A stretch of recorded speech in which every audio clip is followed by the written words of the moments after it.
आम आदमी पार्टी के राज्यसभा सांसद संजय सिंह को ईडी ने किया गिरफ्तार। दिल्ली आबकारी नीति घोटाला मामले में पूछताछ के बाद जांच एजेंसी ने की कार्रवाई। ईडी की चार्जशीट में भी नाम था शामिल। भाजपा ने अरविंद केजरीवाल को बताया शराब घोटाले का मुख्य सरगना।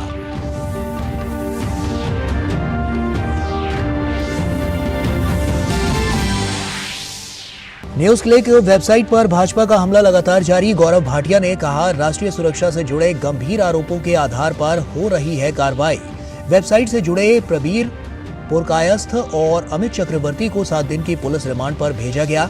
धन शोधन के मामले में अभिनेता रणबीर कपूर आए ईडी के निशाने पर।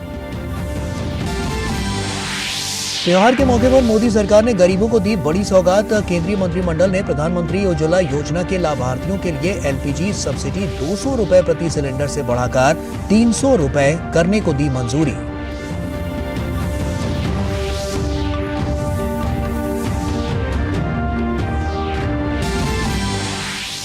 राष्ट्रीय हल्दी बोर्ड के गठन को किया अधिसूचित। हल्दी के बारे में जागरूकता, खपत और निर्यात बढ़ाने के साथ ही अंतर्राष्ट्रीय स्तर पर नए बाजार होंगे विकसित।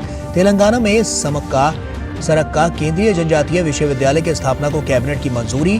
तेलंगाना आंध्र के बीच जल विवाद के समाधान पर भी लिया गया बड़ा फैसला। उत्तरी सिक्किम में बादल फटने से तीस्ता नदी में अचानक आई बाढ़। निचले इलाकों में बड़े पैमाने पर मची तबाही। एनडीआरएफ और एसडीआरएफ की टीम बचाव और राहत के काम में जुटी। पेकयोंग जिले में सैन्य प्रतिष्ठान के बाढ़ की चपेट में आने से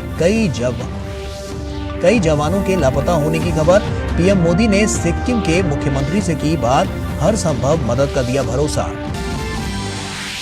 प्रधानमंत्री गुरुवार को राजस्थान और मध्य प्रदेश को देंगे विकास की सौगात। राजस्थान में लगभग 5000 करोड़ रुपए की कई परियोजनाओं का करेंगे शिलान्यास और लोकार्पण। मध्य प्रदेश में 12600 करोड़ रुपए से अधिक की कई परियोजनाओं से खुलेंगे विकास के द्वार।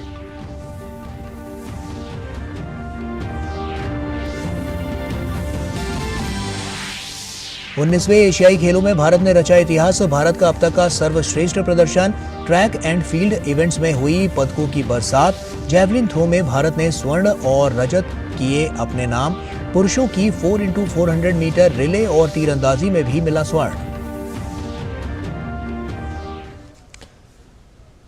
नमस्कार, आप देख रहे हैं डीडी न्यूज। आपके साथ मैं हूं गौरव श्रीवास्तव। आम आदमी पार्टी के सांसद संजय सिंह को प्रवर्तन निदेशालय ने करीब 11 घंटे की पूछताछ के बाद दिल्ली आबकारी नीति घोटाले से जुड़े मनी लॉन्ड्रिंग के मामले में गिरफ्तार किया। संजय सिंह को मिलाकर 14 लोगों की गिरफ्तारी हुई। शराब कारोबारी दिनेश अरोड़ा को सरकारी गवाह बनाने के अगले दिन ईडी ने संजय सिंह के 125 नॉर्थ एवेन्यू स्थित सरकारी आवास पर छापेमारी की।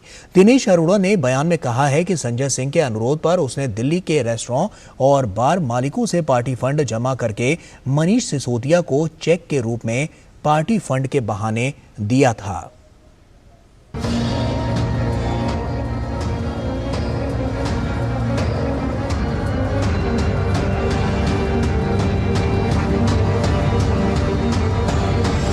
केंद्रीय एजेंसियों का भ्रष्टाचार के खिलाफ कड़े प्रहार का सिलसिला जारी है। इसी कड़ी में प्रवर्तन निदेशालय ने आम आदमी पार्टी के राज्यसभा सदस्य संजय सिंह को गिरफ्तार कर लिया।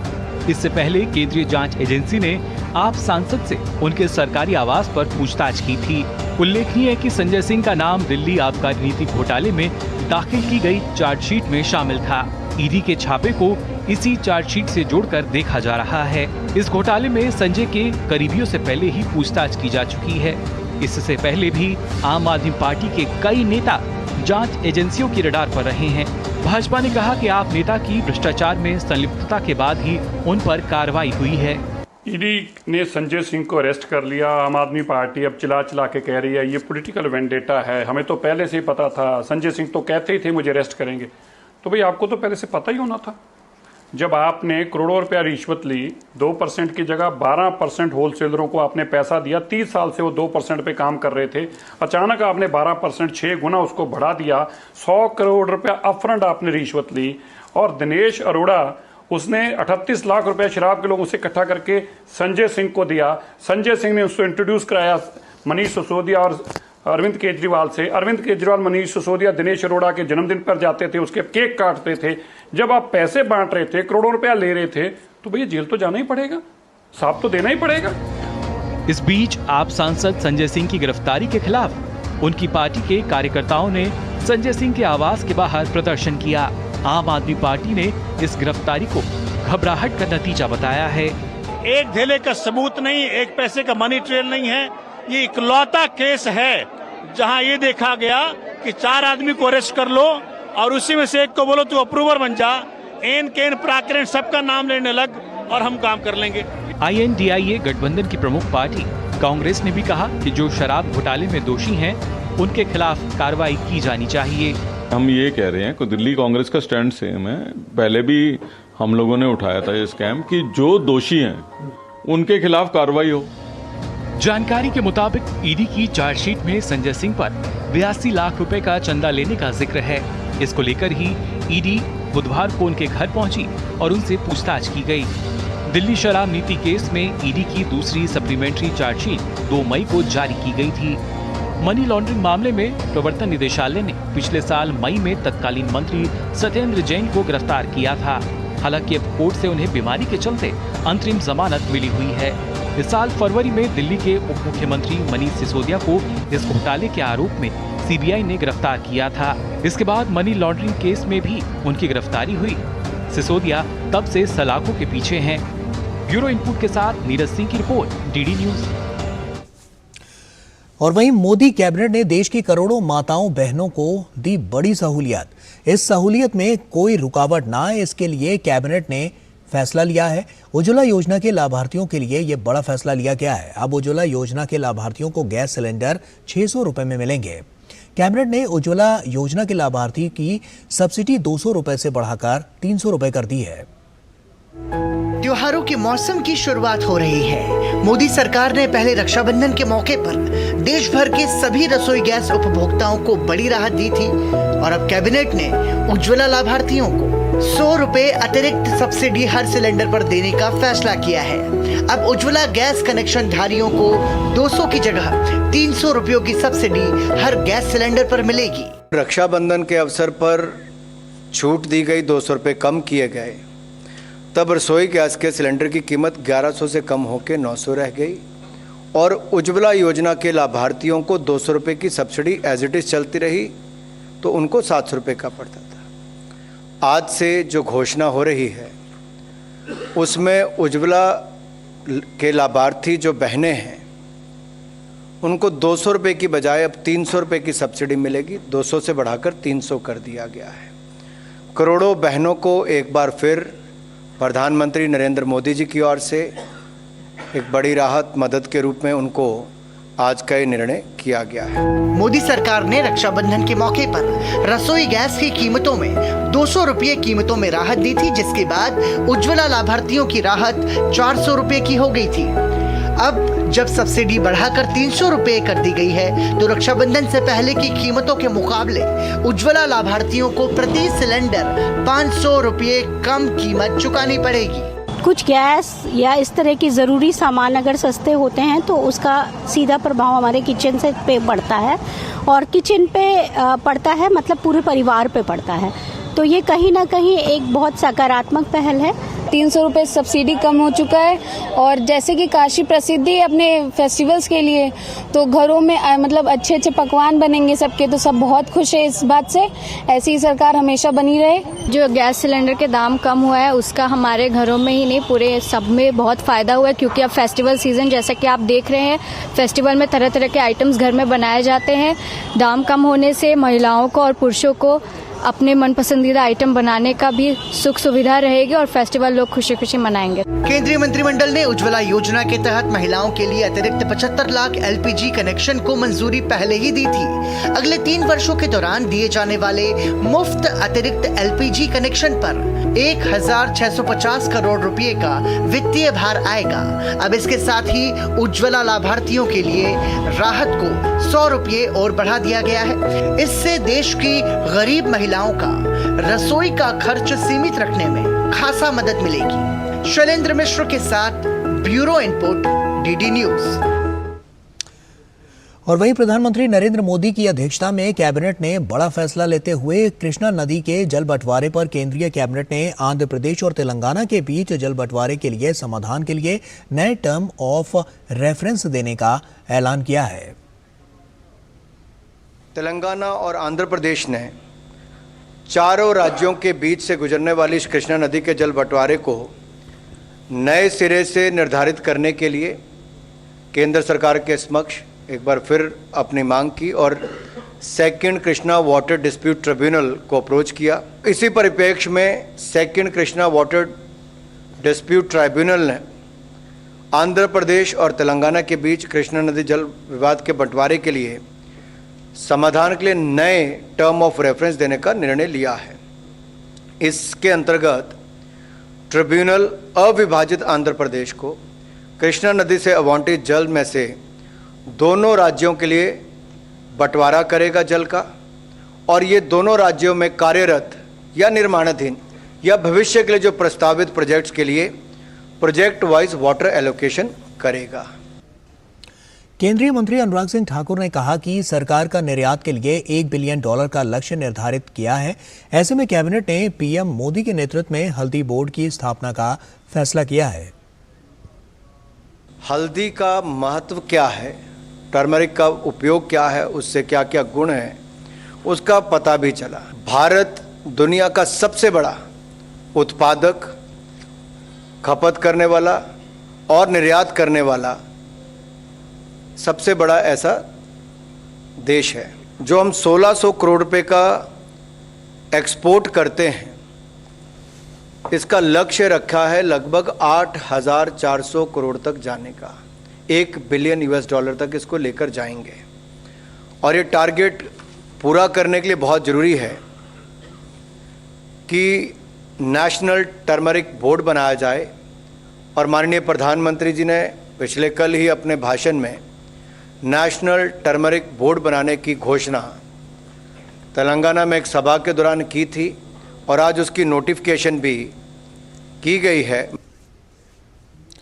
हल्दी बोर्ड स्थापित करने के कैबिनेट के निर्णय के बाद तेलंगाना के किसानों ने इस पर खुशी व्यक्त की है। किसानों ने कहा है कि हल्दी बोर्ड की स्थापना से काफी लाभ होगा, वहीं आय में भी वृद्धि होगी।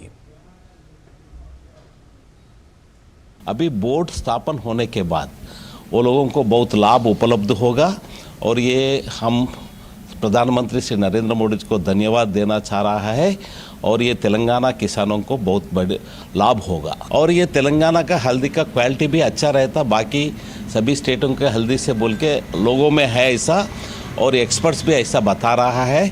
और आगे दिनों में कि और बढ़िया और बहुत लोग किसान इस हल्दी कल्टीवेट करने के लिए आगे बढ़ेगा। देश भर में जो हल्दी है, तेलंगाना ने एक अच्छा हल्दी बोन बनेगा, और ये यहाँ से विदेशों में भी एक्सपोर्ट होने की संभावना है। और वहीं सिक्किम के उत्तर में प्रकृति ने भयंकर कहर बरपाया है। उत्तरी सिक्किम में बादल फटने की वजह से तीस्ता नदी में बाढ़ आ गई। नदी का जलस्तर कुछ ही मिनट में कई फीट ऊपर चला गया। बादल फटने के बाद बाढ़ आने से सेना के 23 जवान लापता हो गए हैं। उनमें से एक जवान को बचा लिया गया है, उसकी हालत स्थिर है और वो चिकित्सा देखभाल में रक्षा मंत्रालय ने बताया है कि फिलहाल सेना के जवानों की तलाश युद्ध स्तर पर जारी है। बताया जा रहा है कि उत्तरी सिक्किम में लोहनक झील के ऊपर अचानक बादल फटने से तीस्ता नदी में बाढ़ आ गई। इसके बाद एक बांध का पानी छोड़े जाने पर नदी का जलस्तर और बढ़ गया। इसके बाद कई इलाकों में पानी भर गया और कई पुल और सड़कें बह गईं। इस बीच प्रधानमंत्री नरेंद्र मोदी ने सिक्किम के मुख्यमंत्री प्रेम सिंह तमांग से बातचीत कर हालात के बारे में जानकारी ली।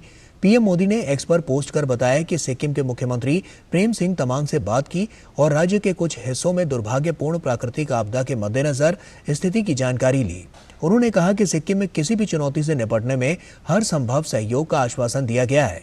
उन्होंने प्रभावित लोगों की सुरक्षा और कल्याण के लिए प्रार्थना की। वहीं मुख्यमंत्री ने प्रभावित इलाकों का दौरा किया और राहत और बचाव कार्यों की समीक्षा की। और वहीं कैबिनेट सचिव राजीव गौबा की अध्यक्षता में राष्ट्रीय संकट प्रबंधन समिति ने बैठक कर सिक्किम में स्थिति की समीक्षा की। बैठक में केंद्रीय गृह सचिव, सिक्किम के मुख्य सचिव समेत विभिन्न मंत्रालयों के सचिव और वरिष्ठ अधिकारी मौजूद रहे। बैठक में सिक्किम के मुख्य सचिव ने राहत और बचाव उपायों पर राज्य सरकार के प्रयासों की जानकारी दी। वहीं गृह सचिव ने बताया कि केंद्र सरकार की स्थिति पर पूरी तरह से नजर बनाए हुए है। वहीं गृह मंत्रालय के दोनों नियंत्रण कक्ष स्थिति पर नजर रख रहे हैं और राज्य को हर संभव मदद दी जा रही है। एनडीआरएफ ने प्रदेश में पहले ही 3 टीमें तैनात कर दी हैं और अतिरिक्त टीमें गुवाहाटी और पटना में तैयार हैं। इसके अलावा राहत और बचाव प्रयासों में राज्य की सहायता के लिए सेना और वायुसेना की पर्याप्त संख्या में टीमें तैनात की जा रही हैं। केंद्रीय एजेंसियों और सिक्किम सरकार के राहत और बचाव उपायों की समीक्षा करते हुए कैबिनेट सचिव राजीव गौबा ने इस बात पर जोर दिया कि चुंगथांग बांध की सुरंग में फंसे लोगों और पर्यटकों को निकालने का काम प्राथमिकता के आधार पर किया जाएगा। उन्होंने साथ ही कहा कि एनडीआरएफ की अतिरिक्त टीमों को तैनात किया जाना चाहिए और सड़क, दूरसंचार और बिजली की कनेक्टिविटी को कम से कम समय में बहाल किया जाना चाहिए। कैबिनेट सचिव ने सिक्किम सरकार को आश्वासन दिया कि सभी केंद्रीय एजेंसियां सहायता के लिए तैयार हैं और उपलब्ध रहेंगी। प्रधानमंत्री नरेंद्र मोदी गुरुवार को राजस्थान और मध्य प्रदेश के दौरे पर रहेंगे। पीएम राजस्थान में लगभग 5,000 करोड़ रुपए की कई परियोजनाओं का शिलान्यास करेंगे और उन्हें राष्ट्र को समर्पित करेंगे। ये परियोजनाएं सड़क, रेल, विमानन, स्वास्थ्य और उच्च शिक्षा क्षेत्रों से संबंधित हैं। प्रधानमंत्री राजस्थान में स्वास्थ्य ढांचे को मजबूत करने के लिए महत्वपूर्ण परियोजनाओं का शिलान्यास करेंगे। इन परियोजनाओं के तहत अखिल भारतीय आयुर्विज्ञान संस्थान जोधपुर में 350 बिस्तरों वाला ट्रॉमा सेंटर और क्रिटिकल केयर हॉस्पिटल ब्लॉक और पूरे राजस्थान में प्रधानमंत्री Ayushman Bharat health infrastructure mission के तहत 7 क्रिटिकल केयर ब्लॉक विकसित किए जाएंगे। प्रधानमंत्री जोधपुर हवाई अड्डे पर अत्याधुनिक नई टर्मिनल बिल्डिंग की आधारशिला भी रखेंगे। प्रधानमंत्री आईआईटी जोधपुर परिसर भी राष्ट्र को समर्पित करेंगे। पीएम राजस्थान केंद्रीय विश्वविद्यालय में बुनियादी ढांचे के उन्नयन के लिए नव विकसित केंद्रीय उपकरण प्रयोगशाला, स्टाफ क्वार्टर और योग और खेल विज्ञान भवन राष्ट्र को समर्पित करेंगे। इसके अलावा NH 125A पर जोधपुर रिंग रोड के कारवार से डांगिया वास खंड को 4 लेन बनाने सहित कई सड़क विकास परियोजनाओं की आधारशिला रखेंगे। पीएम राजस्थान में 2 नई ट्रेन सेवाओं को भी हरी झंडी दिखाएंगे। इसके अलावा प्रधानमंत्री 2 अन्य रेल परियोजनाएं भी राष्ट्र को समर्पित करेंगे।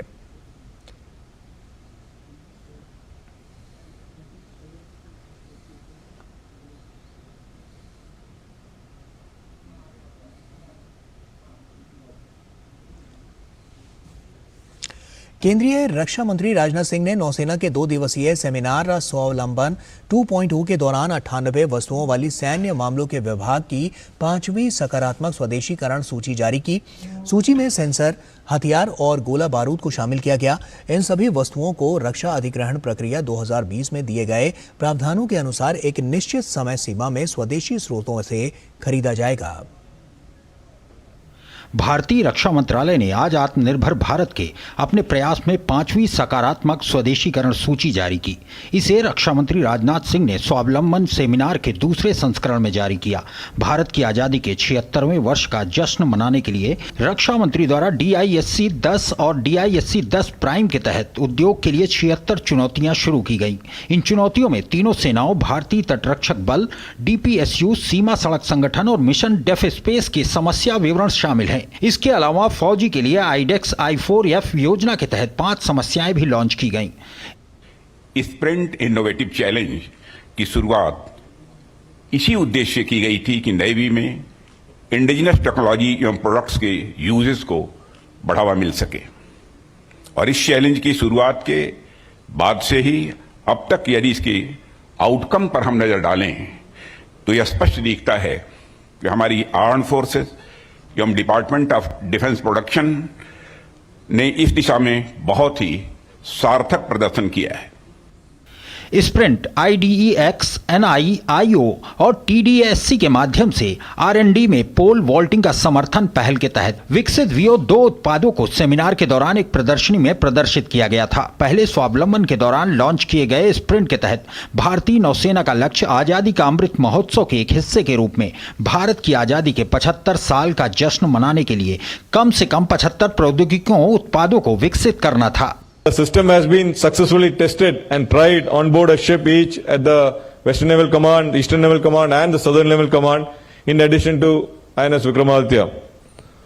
So today we'll be taking a giant step with the SBI when the Honorable RM launches the SBI NAV e-cash card for implementation pan-Navy. I would like to bring to the notice of the audience here that this system is ready for implementation every domain where there are restrictions on real-time internet connectivity or internet usage, or where is non-availability of internet due to being in a remote location. रक्षा मंत्रालय ने पहले 411 सैन्य वस्तुओं वाली 4 सकारात्मक स्वदेशीकरण सूचियां जारी की थी। नंदिता डागर के साथ ब्यूरो इनपुट, डीडी न्यूज। रूसी राष्ट्रपति व्लादिमीर पुतिन ने एक बार फिर प्रधानमंत्री नरेंद्र मोदी की जमकर तारीफ की है। एक कार्यक्रम के दौरान उन्होंने कहा कि प्रधानमंत्री नरेंद्र मोदी के साथ हमारे बहुत अच्छे राजनीतिक संबंध हैं और वो बहुत ही बुद्धिमान व्यक्ति हैं। उन्होंने साथ ही कहा कि प्रधानमंत्री मोदी के नेतृत्व में भारत अच्छी प्रगति कर रहा है। पुतिन ने वित्तीय सुरक्षा और साइबर अपराध के खिलाफ लड़ाई के क्षेत्र में भी रूस और भारत के बीच आगे सहयोग की भी उम्मीद जताई है। और वहीं दिल्ली में लेखिका रश्मि सामंत की किताब आ हिंदू इन ऑक्सफोर्ड का विमोचन आरएसएस के अखिल भारतीय प्रचार प्रमुख सुनील आम्बेकर और केंद्रीय मंत्री स्मृति ईरानी ने किया। इस मौके पर सुनील आम्बेकर ने किताब की लेखिका को बधाई दी। केंद्रीय मंत्री स्मृति ईरानी ने पुस्तक की तारीफ करते हुए कहा कि ऑक्सफोर्ड जैसी संस्था में रश्मि पक्षपात का सिंबल बनने के साथ ही इस बात का संकेत भी बन गई हैं कि अगर कोई ठान ले तो जीत हासिल की जा सकती है। जिस व्यक्ति के बारे में इस किताब में लिखा गया है, जिसने रश्मि की प्रताड़ना के लिए साजो सामान दिया, जिसने एकेडमिक्स को वेपनाइज किया, जो छात्र नहीं था, ऑक्सफोर्ड में शिक्षक था, उसने ये घोषणा की कि बोल देना हिंदुस्तान से कि ऑक्सफोर्ड एक सनातनी अध्यक्ष के लिए तैयार नहीं है। जो निम्न मध्यम वर्गीय परिवार में है, मध्यम वर्गीय परिवार में है, कि ऑक्सफोर्ड, कैम्ब्रिज ये वो संस्थाएं हैं जहाँ पर पक्षपात नहीं होता। तो अनफॉर्चुनेटली रश्मि उस पक्षपात का सिंबल बन गई हो, लेकिन तुम इस बात का भी संकेत बन गई हो कि निश्चय कर अपनी जीत कर सकती हो। पुस्तक की लेखिका ने, रश्मि ने अपनी कहानी स्वयं इसमें लिखी है, उसके संघर्ष की कहानी। संघर्ष की कहानी रोचक होती है और निश्चित रूप से वो बाकी लोगों के लिए प्रेरक भी होती है। तो मुझे पूरा विश्वास है कि ये कहानी, रश्मि की कहानी रोचक और प्रेरक दोनों तरीके का काम करेगी। मैं इसके लिए उसको बहुत बहुत बधाई देता हूँ। ढेर सारी शुभकामनाएं। और वहीं अहमदाबाद के पीराणा में श्री निष्कलंकी नारायण तीर्थ धाम में नमोत्सव कार्यक्रम का आयोजन किया गया। इस कार्यक्रम का उद्देश्य प्रधानमंत्री नरेंद्र मोदी के समर्पित जीवन कार्य की अच्छाइयों को समाज के प्रत्येक नागरिक तक पहुंचाने का है। 25 सितंबर यानी पंडित दीनदयाल उपाध्याय जी के जन्मदिन से शुरू हुआ ये कार्यक्रम 26 अक्टूबर तक चलेगा। नमोत्सव के दौरान मन की बात भारत की आवाज रिले रीडिंग द्वारा वर्ल्ड रिकॉर्ड रचने का दृढ़ संकल्प रखा गया है।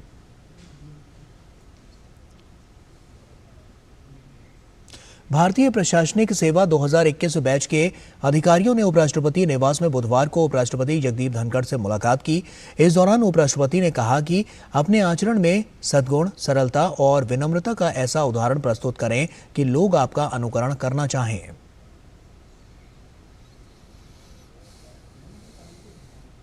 डोमिनिकन गणराज्य की उपराष्ट्रपति रकेल पेना रोड्रिग्स ने बुधवार को आईआईटी दिल्ली में अनुसंधान और नवाचार पार्क का दौरा किया। इस दौरान आईआईटी दिल्ली और डोमिनिकन गणराज्य के बीच उच्च शिक्षा, विज्ञान और प्रौद्योगिकी मंत्रालय ने एक समझौता ज्ञापन पर हस्ताक्षर किए। इस समझौते के बाद एमओयू से परस्नातक और पीएचडी के छात्रों को इस संस्थान में अध्ययन करने की सुविधा मिलेगी और इसका पूरा खर्चा डोमिनिकन रिपब्लिक उठाएगी। इसके अलावा उन्होंने सप्रू हाउस में एक व्याख्यान भी दिया।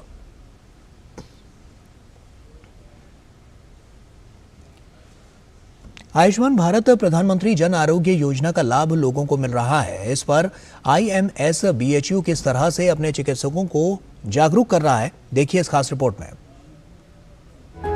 यह है बीएचयू का चिकित्सा विज्ञान संस्थान और यहीं मौजूद है सर सुंदरलाल चिकित्सालय और ट्रॉमा सेंटर, जहां चिकित्सकों और फैकल्टी मेंबर्स को आयुष्मान भारत प्रधानमंत्री जन आरोग्य योजना के बारे में जानकारी देने के लिए एक प्रेजेंटेशन दी गई, ताकि हर रोज इलाज के लिए यहां आने वाले मरीजों को आयुष्मान भारत योजना का लाभ मिल सके। इससे सभी लोग जो है जानकारी प्राप्त किए हैं और ये सभी लोग अधिक से अधिक मरीजों का इलाज करने के लिए प्रतिबद्ध और कटिबद्ध हैं। ये सभी मरीजों की हेल्प करेंगे, जनमानस को इससे बहुत लाभ होगा।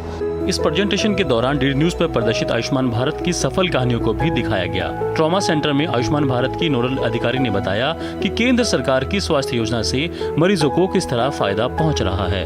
ये जो क्लास है ये एक कदम है इस दिशा में कि जितने भी ट्रीटिंग डॉक्टर्स हैं उनको योजना का पता चले, और डीडी न्यूज़ के थ्रू चूँकि ये कवर हो रहा है तो मुझे पूरी उम्मीद है ये जो न्यूज़ है ज़्यादा से ज़्यादा लोगों तक पहुँचेगी और ज़्यादा से ज़्यादा लोग जो है इस योजना को लेकर जागरूक होंगे। इस प्रेजेंटेशन में बीएचयू के चिकित्सा विज्ञान संस्थान के हर विभाग के डॉक्टर, प्रोफेसर और रेजिडेंट डॉक्टर्स ने हिस्सा लिया।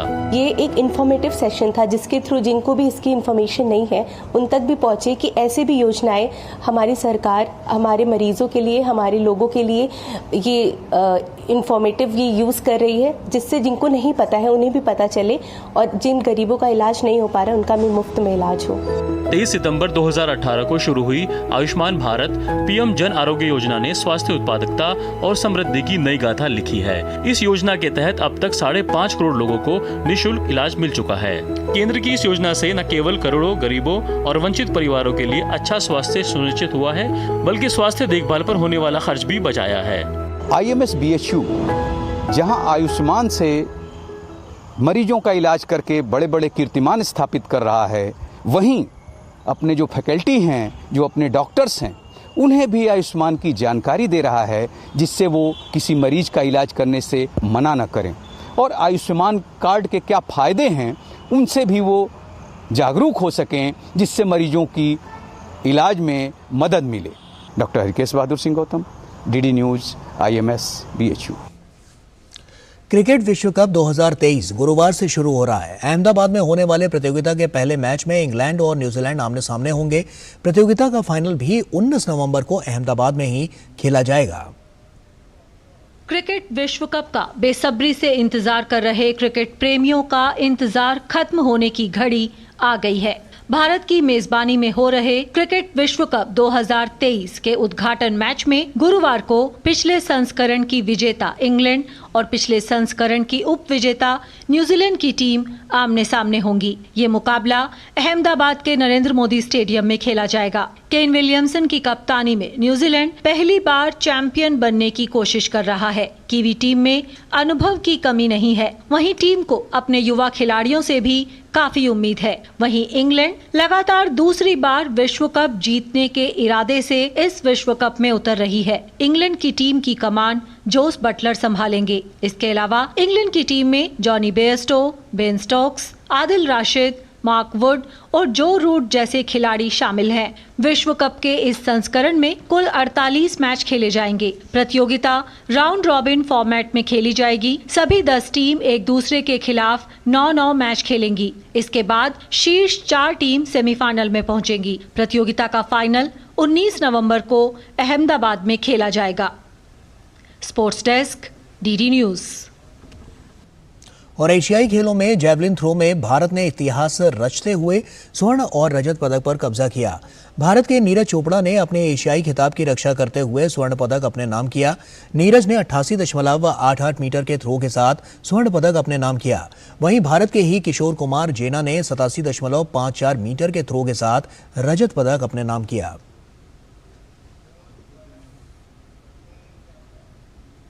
और इसी के साथ फिलहाल इस बुलेटिन में इतना ही। हमें दीजिए इजाजत। नमस्कार।